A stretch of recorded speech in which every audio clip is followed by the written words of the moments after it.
vienen controlando con más fuerza, con más fiereza los destinos del país, desde el control militar, control político y control pues, de los aparatos estatales que tiene el Perú. Muchas gracias. Es David Canal, exalcalde de Ollantaytambo, desde algún lugar del Cusco, quien interviene con nosotros en este programa La Hora Constituyente, que miércoles a miércoles transmitimos desde Centroamérica, desde el espacio de Aviala Soberana, Codeca, Guatemala, Radio Victoria, La Voz de los Pueblos, Rocinaco Internacional del Ecuador, Alcarajo.org de Colombia, Minca Comunicaciones de Argentina y muchos otros canales con la finalidad de generar ideas, elementos, ojalá también argumentos para los cambios estructurales que requieren los pueblos, los países bicentenarios de nuestro continente, mal llamado América, y claro, desde los pueblos cunas y los pueblos originarios, ahora llamado Avia Yala. Vamos a volver con Indira Wilka, entonces en la primera parte estamos creo yo, asumiendo o entendiendo de que en el Perú, en este Perú bicentenario, ¿sí? Ya no estamos hablando solo de una crisis política. Lo menos que podríamos decir es una crisis sistémica institucional, ¿sí? Es el Estado el que está en cuestión, que no ha funcionado, que no ha podido instalarse en todo el territorio nacional, ni tampoco se ha podido instalar la ciudadanía real, ¿sí? En toda la población de los 33, 34 millones de habitantes que tiene este país, integrante en diferentes pueblos. Y en consecuencia, entonces, estamos hablando de un Estado bicentenario sin nación, porque no existe una nación peruana, ¿sí? Porque si no hay una ciudadanía, digamos, que abarque, aglutine a todos, obviamente no existe comunidad política y obviamente estamos atestiguando la emergencia de posibles nacionalidades, pero sin Estado, y soñando con constituirse jurídica y políticamente de alguna manera en este territorio denominado Perú. Un Estado sin nación y naciones sin Estado en este momento en una guerra desigual. Desigual digo porque el Estado oficial de la limeñidad tiene el ejército, tiene las balas para asesinar y obviamente ya han asesinado cerca de 50 en estos cuestión de meses, ¿sí? Ni siquiera creo que llega el actual gobernador gobernante a 2 meses de su periodo, pero ya mataron a 50 personas. Y del otro lado no tienen balas como disparar. Ojalá que esta situación se resuelva. Indira, voy contigo y luego de tu respuesta te podemos dejar en libertad de la sala. La pregunta, Indira, para ti es, tenemos la agenda de que se vayan todos, renuncia a Boluarte, Congreso que se vaya, nuevas elecciones, adelanto de elecciones, etcétera, Asamblea Constituyente y Libertad Castillo, y creo que son las agendas que están sonando tanto a nivel país, a nivel internacional. La pregunta, Indira, y recurriendo también a tu trayectoria de defensora reconocida de derechos, ¿no? Derechos políticos. ¿Cómo avanzamos hacia esas agendas? ¿Cómo se llega a esas agendas? Adelante, por favor, Indira.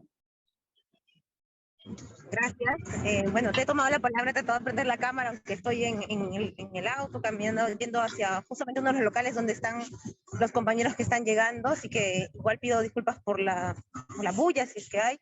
A ver, yo creo que llegamos a esta situación después de un hartazgo generalizado, ¿no? Ya hemos hablado un poco de las cuestiones más históricas, más estructurales, y lo que dices es cierto, estamos ante una crisis sistémica del Estado, de la nación peruana, como fue diseñada, ¿no? Porque existen naciones en nuestro país que pueden aportar hacia una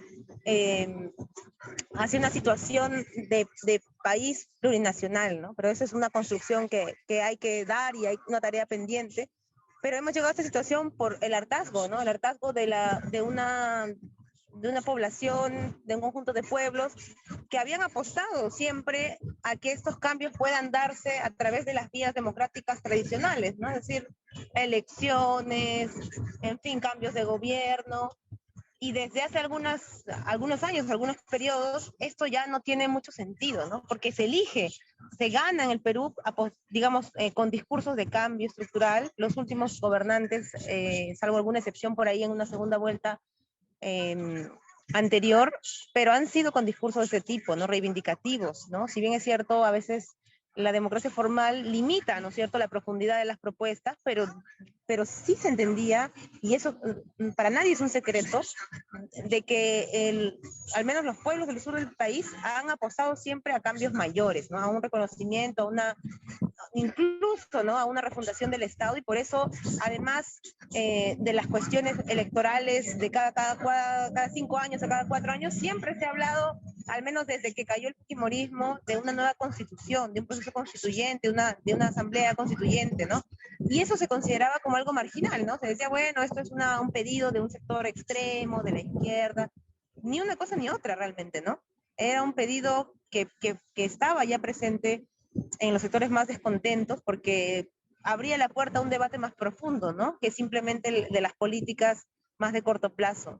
Entonces yo creo que estamos en ese momento en el que ya nadie puede ocultar, digamos, la profundidad de la crisis, en el que hay algunas también, ¿no?, algunas situaciones límite que nos están sobrepasando para, digamos, conducir estos procesos constituyentes y de construcción de una nueva república o de un nuevo país. Por ejemplo, que las instituciones no tengan la capacidad de administrar o de canalizar estas demandas, eso es algo que sí nos dificulta, ¿no? No estamos en la situación, por ejemplo, de Bolivia hace algunos años, o del mismo Chile hace algunos años también, planteando un proceso constituyente. Lamentablemente hay un deterioro mucho mayor en los actores, no hay una confianza de la ciudadanía a casi ningún sector de la política, ¿no? Lo que se recordaba acá, incluso, por ejemplo, de cómo la llegada de Pedro Castillo significó mucha expectativa, pero al poco tiempo esa expectativa se fue diluyendo, ¿no? Sin que eso signifique cuestionar la legitimidad de su gobierno, pero incluso para quienes votaron por él había mucha decepción respecto a cuáles eran sus prioridades en el gobierno, ¿no? Y entonces creo que estamos en un momento bastante complicado, ¿no? Los primeros pasos que se pueden dar efectivamente son, al menos en inmediato y para evitar una masacre mayor, que salga quienes están gobernando ahora, pero va a tomar un tiempo mayor encontrar los canales para, digamos, para poder conducir, ¿no?, toda esa voluntad de cambio mayor, ¿no? De cómo hacemos realmente, por ejemplo, para tener un país o un Estado que reconozca la multiplicidad de naciones que hay, a los pueblos que existen, que tienen su cultura, que tienen sus propias necesidades, que cuidan sus territorios de una manera diferente a cómo se considera hoy desde la lógica desarrollista o del modelo económico que tenemos, ¿no? Entonces, eso no es algo que se va a hacer en el corto plazo, creo yo, ¿no? Y va a requerir entonces bastantes años, ¿no?, de esfuerzo, de trabajo, de fortalecer las organizaciones sociales, populares, también las políticas, por supuesto, pero hoy estamos, yo creo que todavía lejos de eso. Con la situación que estamos viviendo, apenas yo creo que se abre una posibilidad, y también hay el riesgo que esa posibilidad se cierre, ¿no es cierto?, con la represión, con el miedo y con la imposición de quienes siempre han gobernado. Yo quiero agradecerles por este espacio, y ahora sí voy a tener que desconectarme en un rato porque hemos llegado ya al lugar donde estamos llevando algunas acciones, ¿no?, adelante. Muchas gracias, es Indira Wilca desde Lima, quien tuvo la actitud de conectarse con usted, estimados seguidores, y muchas gracias, Indira, por tu tiempo, por tus palabras. Vamos a volver con David Canal, ahora ya lo podemos ver en la pantalla. Muchas gracias por mostrarte en la pantalla, David. Estamos conversando en este programa, en este subprograma, La Hora Constituyente, cuando son las 9:35 en Centroamérica y 10:36 en el Perú. Estamos hablando justamente a raíz de la situación luctuosa, crispada, pero también esperanzador en el Perú, que lo hemos titulado Insubordinación Popular en el Perú. Porque lo que se ve es eso, como muy bien decía Indira, no hay, y también creo que David, no hay un dirigente, no hay un comunista o un terrorista que esté dirigiendo esto, como suele, de manera fallida, porque ya no logran establecer eso en el imaginario internacional, los que están, digamos, leales a las corporaciones financieras internacionales y también a la embajada norteamericana desde sus canales, porque lo que han intentado deslegitimar esta lucha justamente son con esos prejuicios, con esos estigmas. La pregunta para ti, David, aprovechando tu formación y tu trayectoria política, es: ¿qué es lo que está demostrando tanto para el Perú como para el resto de los pueblos del continente y del mundo este problema, esta situación, coyuntura cargada en el Perú? Es decir, ahora uno de los elementos que está es que ahora comienza a debatirse el racismo en el Perú. Ese es un punto fundamental, ¿sí? Antes se creía que este país bicentenario que crecía económicamente, que tenía más de 240.000 millones de Producto Interno Bruto, era pujante económicamente, donde todos querían ser empresarios, emprendedores, estaba en la modernidad. Y ahora nos damos cuenta que esa supuesta modernidad cultural había sido simplemente un barniz, se escarbó un poquito y se cayó, y nos damos cuenta que seguimos siendo premodernos, si acaso cabe el término, en el sentido de que, como en la época de la colonia, ¿sí?, unos se creen personas y al resto no lo consideran como personas. Y no es ideológico, incluso es biológico eso. Y eso es lo que se está viéndose ahora. Cuando uno sale a la ciudad del Cusco y dice, indios, haraganes, vagos, están fregando la república. Y lo más triste, ese colonialismo mental que se manifiesta, es que son gente con fisionomía indígena que está diciendo eso. Y obviamente los empresarios, como el empresario limeño, que es el dueño de Machu Picchu, ¿no es cierto?, que diga eso, también no es explicable, no es justificable, pero la gente que está diciendo incluso eso, ni siquiera son de ese nivel económico, son gente de las clases medias, populares, que van asumiendo esa actitud. Entonces, ¿qué más es lo que está demostrando en este Perú bicentenario este conflicto recargado, estimado David, por un lado, y por otro lado, cómo hacemos que por una vez en la historia del país, en los hechos, nos reconozcamos como iguales, tanto mestizos como aymaras, quechuas, shipibos, ashaninkas, etcétera, ¿no? Y que la educación tampoco sea un vehículo para el ascenso y luego escupir a lo que somos. ¿Cómo hacemos esto, David, desde tus herramientas antropológicas? Bueno, primero, los que han robado al país, han asaltado el país, insultan a los otros que somos corruptos, que somos ladrones y delincuentes. Los que han asesinado a dirigentes campesinos, dirigentes obreros, ahora nos dicen que somos terroristas. Los que han gobernado con los gobiernos más corruptos que tiene el país, ahora nos tratan de corruptos. Estamos en esa etapa de desconocimiento y de tipificación que no le corresponde a muchos de los dirigentes de esta parte del país. Y esa etapa tiene que terminar. En esta etapa en la que acabas de manifestar, esa es una herencia, vuelvo a repetir, de la época virreinal que nosotros no hemos podido sacárnoslos de la espalda. Cuando llegaron los españoles, inclusive hasta la etapa de los gamonales, en la etapa feudal, no se reconocía al campesino como ser humano, se reconocía como una bestia de trabajo. Y eso ahora, a los que salimos a las calles a defender nuestra dignidad, salimos a las calles a reclamar a este estado de cosas para que se modifique o se cambie, y nos dicen terroristas, nos dicen comunistas. Es decir, somos gente que para ellos, digamos, no les somos útiles. ¿Cuándo somos útiles para esta gente que viene controlando el país así como está haciendo? Cuando se convoca a elecciones generales. Convocan a elecciones generales. Ellos tienen el control del Jurado Nacional de Elecciones. Ellos tienen los controles de todos los aparatos de control que tiene el Estado peruano. Sin embargo, cuando gana un profesor, agricultor o rondero, no sirve, no les sirve, no les es útil, y por lo tanto hay que hacer una serie de mecanismos para denigrar, para descalificar y obviamente para sacar el lugar al cual el pueblo en su mayoría, por más que sea la diferencia mínima, en su mayoría ha pedido pues que sea nuestro gobernante. Y además para evitar que la etapa más corrupta implementada en todos los sistemas del país, como es el grupo de los fujimoristas, vuelvan a controlar nuestra patria. Pero ¿qué es lo que han hecho? Han sacado a Pedro Castillo, han sacado a sus ministros, han sacado a sus funcionarios, ahora han implementado pues una dictadura cívico-militar, y vemos caras notables. El ministro del Interior, el que repartía almanaques con Fujimori públicamente y con uniforme. Tenemos ahí a Montoya, una persona que ha, digamos así, inclusive ha perdido su condición de ocupar un estatus jerárquico en el aparato militar y ha reprimido a dirigentes. Estamos hablando de una situación que ha mostrado con claridad las brechas existentes en la sociedad peruana. Los que controlan el aparato estatal, los que controlan el Congreso de la República para modificar a su antojo la constitución política, la Comisión de Constitución del Congreso de la República está modificando los artículos que les vienen en gana a ellos sin conocimiento de la población.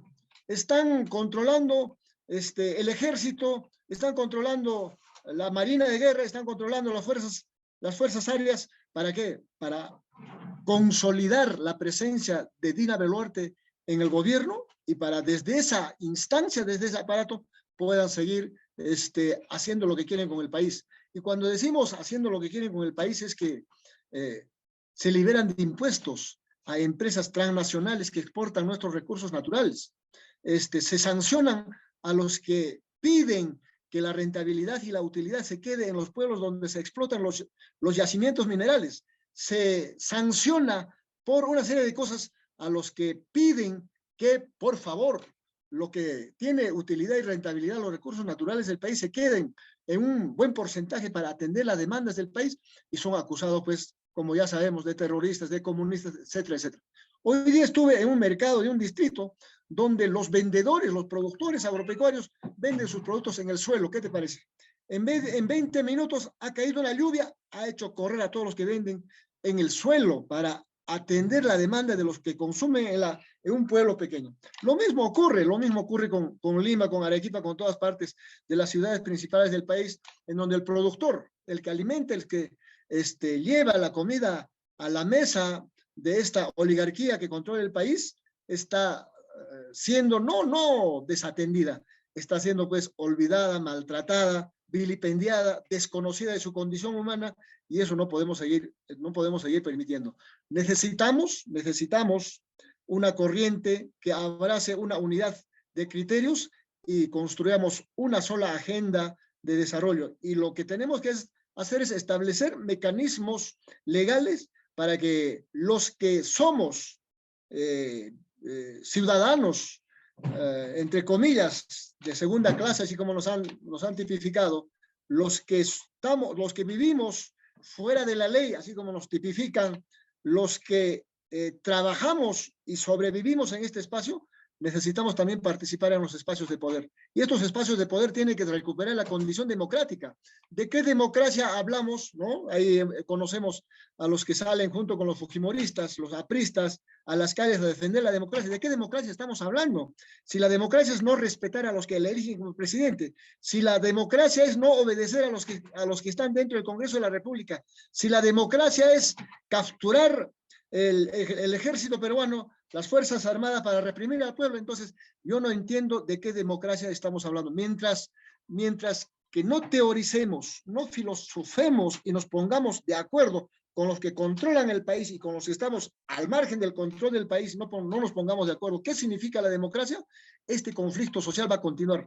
Tal vez termine en esta primera etapa sacando a Dina Boluarte, pero va a continuar porque necesitamos que haya mayor inversión en los sectores productivos del país. Necesitamos que las utilidades y las rentabilidades se reinviertan en atender, porque la extracción de los minerales hace daño al sistema ecológico. Necesitamos invertir en el sistema ecológico. ¿Para qué? Para revertir y tengamos un alincauce y tengamos medios, nuestro medio natural, y pueda, digamos, tener una cuna donde podamos vivir adecuadamente los que no vivimos en Lima, los que no controlamos el país. Eso es una corriente permanente que queremos impulsar desde los Andes peruanos, y en esta etapa tan difícil que se ha arremetido contra los dirigentes que estamos en ese propósito, pues es un poco complicado, pero estamos con esa fuerza y con esas ganas y con esa voluntad, Ollantay. Muchas gracias, David. La otra pregunta, cuando son las 9:46, aprovechando también tu presencia en esta pantalla y aprovechando que nuestra audiencia, la audiencia de diferentes partes del continente nos escucha, es: ¿cuál es el contexto actual del Perú? Entendemos y anunciamos, y los que estamos, digamos, más empapados en el asunto, sabemos que hay gente que está yendo hacia Lima. También nos dicen que en los territorios, es decir, en los municipios, en las provincias, también va a haber paro. ¿Qué es lo que va a pasar en los siguientes días, según el conocimiento que manejas, estimado David? Lo que no entienden los que controlan el país es que estamos viviendo una crisis política, estamos viviendo una crisis social. Y este conflicto social es eminentemente político. La indignación de los que vivimos en los Andes frente a la arremetida brutal de la derecha que ha controlado por completo al país. Efectivamente, los dirigentes de los pueblos, de las comunidades, de las cuencas y las microcuencas, de las cabeceras de cuencas se han puesto de acuerdo. No tienen subvención, como dicen, de parte de la minería ilegal, de parte de los grupos armados, de ninguna manera. Están poniendo su cuota, han hecho sus canchas, sus motes, han cocinado para que soporten esta semana de viaje de ida y vuelta, y es una autoconvocatoria y también es autosubvencionado. La subvención viene de poner las cuotas desde 1 sol, 2 soles, 3 soles. En los pueblos, en los distritos, han habido ánforas para colaborar. En los distritos están saliendo a los mercados para pedir colaboración y enviar a los que están viajando. Y también se están organizando una segunda etapa de viajeros con sus propios peculios. Y tenemos que descartar por completo que acá hay tras de esta movilización gente que esté subvencionando, gente que esté viniendo de otros países hermanos digamos, a motivar, a incendiar la pradera. De ninguna manera. Son reacciones naturales de una sociedad que ha soportado tanto, no solamente visiblemente cómo a través de esta constitución se saquea el país, cómo es que a través de esa constitución se legaliza la corrupción, cómo es que a través de esa constitución se deslegitimiza las protestas sociales, cómo es que a través de esta constitución se desconozca la condición humana de los que vivimos en los Andes, en las cabeceras de cuenca. Entonces, ese es un primer factor que tenemos que reconocer. La derecha achorada, criolla, que viene desde la época virreinal, tiene que reconocer y tiene que respetar las convocatorias a los espacios democráticos que ellos mismos han institucionalizado. Las convocatorias a elecciones, ellos han convocado, ellos han pedido que nosotros participemos.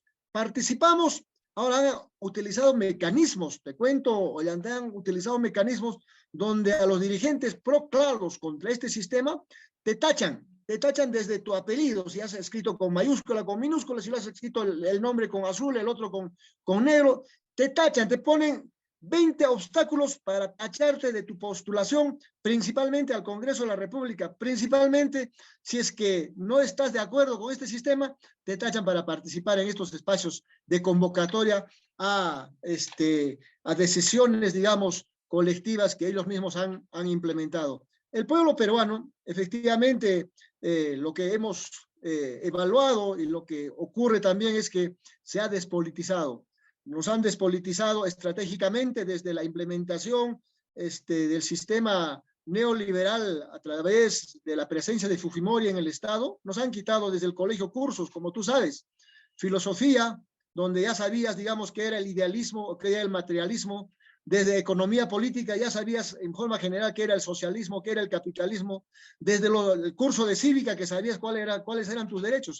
Ahora no se enseñan esos cursos. Y a partir de la estratégica despolitización del país, viene pues una estrategia arremetida de acusarte, de terruquearte, de convertirte en comunista, de convertirte en venezolano, de convertirte en infiltrado boliviano, etcétera, y etcétera, y etcétera. Eso es altamente indignante, Ollantay, el cual considero que esto tiene que cambiar y la salida, nosotros somos claros.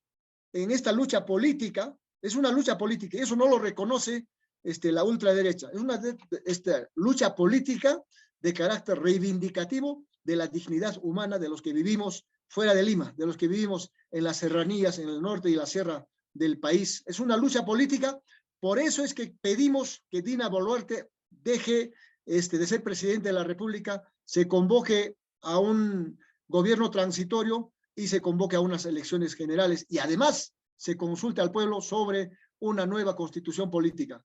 Y quiero detenerme unos cuantos minutos. ¿Por qué la derecha le tiene miedo a una convocatoria de asamblea constituyente? Si ellos también van a participar, hasta podrían ser mayoría nuevamente. Ese riesgo corremos los que estamos frente a la orilla contra este sistema. Ellos le tienen miedo, ¿por qué? Porque saben que es una derrota política. saben que la salida de Dina Boluarte es una derrota política, y eso lo sabe todo el mundo, y por eso es que esta lucha política llega pues a agudizarse. Recordarás que en la primera semana, en los conflictos sociales que hubo en el país, no hubo detenidos y no hubo muertos. Pero cuando se radicaliza, porque imagínate, tú sales a la calle y el gobierno no te toma en cuenta, te ignora, no sabe lo que estás haciendo en las calles, entonces agudizas tu medida de lucha. Y esa agudización de la medida de lucha, el Estado ha implementado también medidas estratégicas para combatir esta lucha frontal que ha emprendido el pueblo peruano. Esta lucha política tiene que ser el triunfo de los pueblos, el triunfo de la sociedad que ha salido a las calles con la salida de Dina Boluarte y una recomposición de un gobierno transitorio y también de una convocatoria a elecciones generales para que el Congreso de la República tenga una nueva recomposición, que tengamos dirigentes claros de carácter político también, para que verdaderamente, democráticamente, podamos conducir, digamos, a la estabilidad económica, a la estabilidad social, ¿no es cierto?, del país. Y esa estabilidad económica y social permitirá también que haya paz. De lo contrario, la paz está más bien agudizándose en el Perú. Es David Canal quien va conversando con ustedes. David, yo tengo el honor de tener un libro suyo. Titula su libro Ollantaytambo, el fin de un gran imperio. Aquí Ollantaytambo, Cusco. Tengo el otro libro que es de su hija, que ayer pasé, estuve entrevistando a algunas personas y me llevaron al lugar donde vive él. Él está fuera de Ollantaytambo, Ollantay y Pachacuti. Son dos libros que tengo aquí en la mano. Desde aquí, antes de cerrar este programa, amigas y amigos, y los que nos siguen en el Perú, también va el mensaje: ¿dónde están los y las intelectuales del Perú bicentenario? En este momento, desde la perspectiva, digamos, externa, se mira que son las poblaciones, los pueblos, la simultaneidad multitudinaria que se va moviendo. Pero no hay mayor elemento narrativo, argumentativo que explique esta situación, ¿sí?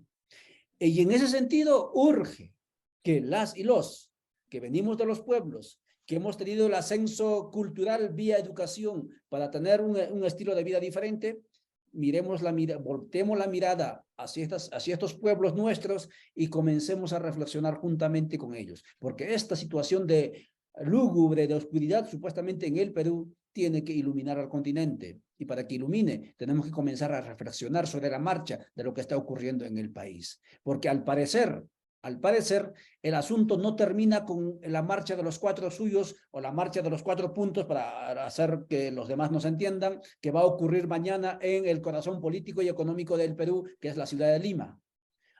Al parecer que esta situación va a continuar porque los que tienen el poder político, económico, cultural, hegemónico del país no están dispuestos a ceder y más al contrario, están tan asustados como en la época virreinal que creen que los que vienen de abajo, aquellos que no pudieron ser aniquilados biológica y culturalmente por 5 siglos, ahora van en venganza para tomar lo que en derecho les corresponde. Y ese miedo es lo que les está enquistando en esta actitud de violencia brutal contra todas las personas que están protestando, exigiendo, como muy bien decía David, derechos constitucionalizados.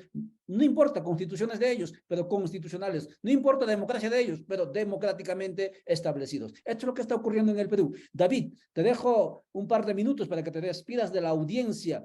Te están viendo en diferentes partes del continente. ¿Qué es el mensaje que dejas y qué esperan en el Perú del resto de los pueblos del continente y del mundo con esta lucha que apenas comienza en el Perú? Adelante, David.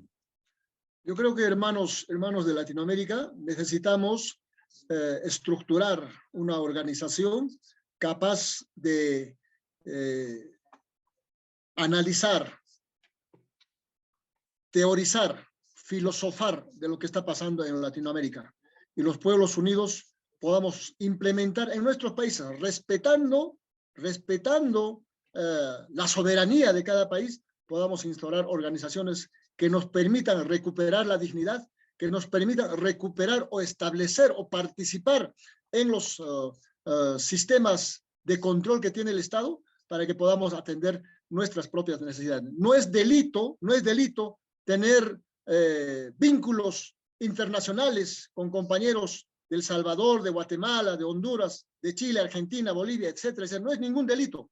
Hace poco ha venido la embajadora de Estados Unidos a ofrecerle dinero para justamente combatir el conflicto social del pueblo peruano y nadie ha dicho absolutamente nada. Y apenas nos quieren acusar y calumniar de que tenemos injerencias internacionales para que el pueblo peruano salga a las calles. Necesitamos estructurar organizaciones para el debate, organizaciones para salir, digamos, de esta crisis política y nos permitan tener una alianza permanente de diálogo, de conversación, de teorización, de filosofía a nivel latinoamericano. Y en el Perú, hermanos, necesitamos que haya unas nuevas elecciones.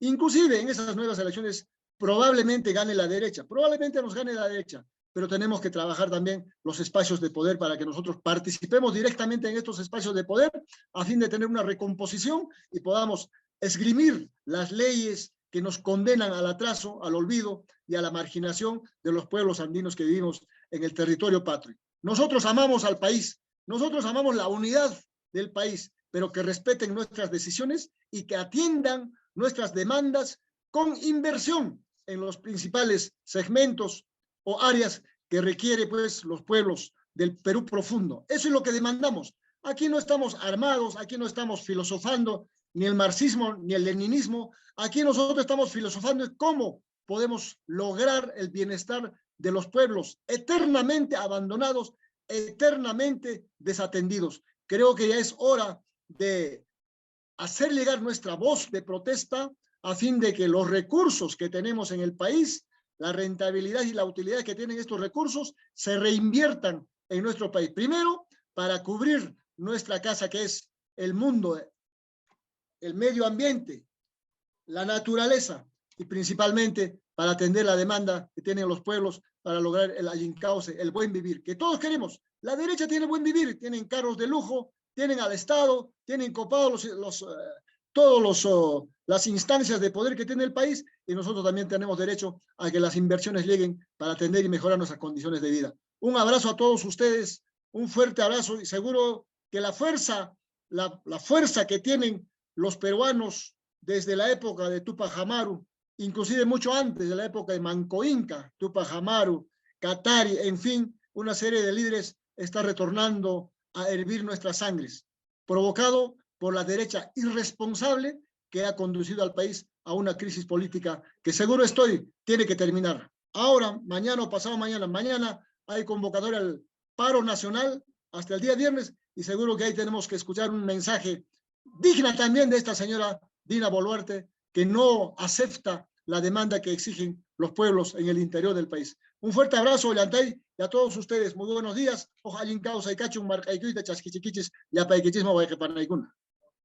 Muchas gracias, David Canal. De esta manera se despide él. Y efectivamente, ojalá que el horizonte de lucha, como muy bien dice David, sea el allincausa o el buen vivir. Es decir, atrevernos a superar los horizontes de la modernidad. ¿Sí? Y aquí ya no es, como muy bien dice David, amigas y amigos, y en este programa La Hora Constituyente, ya no es izquierda, derecha, comunismo, capitalismo. Aquí ya la lucha es por la vida, porque tanto el socialismo como el capitalismo jamás han tomado como sujetos sociopolíticos genuinos a los que en este momento están avanzando hacia la ciudad virreinal de Lima para hacer valer su demanda. Jamás. Y en consecuencia, y tampoco la izquierda y derecha, tampoco se atrevieron a superar los horizontes de la modernidad. Siempre buscaron el desarrollo y el desarrollismo. Y lo que está diciendo David, el allincausa o el buen vivir, es prácticamente un horizonte más allá de la modernidad. Si para eso sirve esta lucha, bienvenida lucha, pero ojalá que no se vuelva a repetir lo que siempre se repitió. Se avanza en las luchas sociales, políticas, vienen elecciones, se elige nuevamente a los mismos de siempre y otra vez como en el mito del Sísifo. Este ha sido su programa, La Hora Constituyente, hoy 18 de enero del 2023, cuando son las 10:01 en Centroamérica y 11:01 en el Perú, cerramos este programa. Nos veremos seguramente mañana también en Zoom. Mostraremos todas las acciones colectivas que van a ir ocurriendo en diferentes puntos de lo que se llama Perú, para que usted esté informado y ojalá también con argumentos para sacar sus propias conclusiones. Hasta entonces, chau, chau.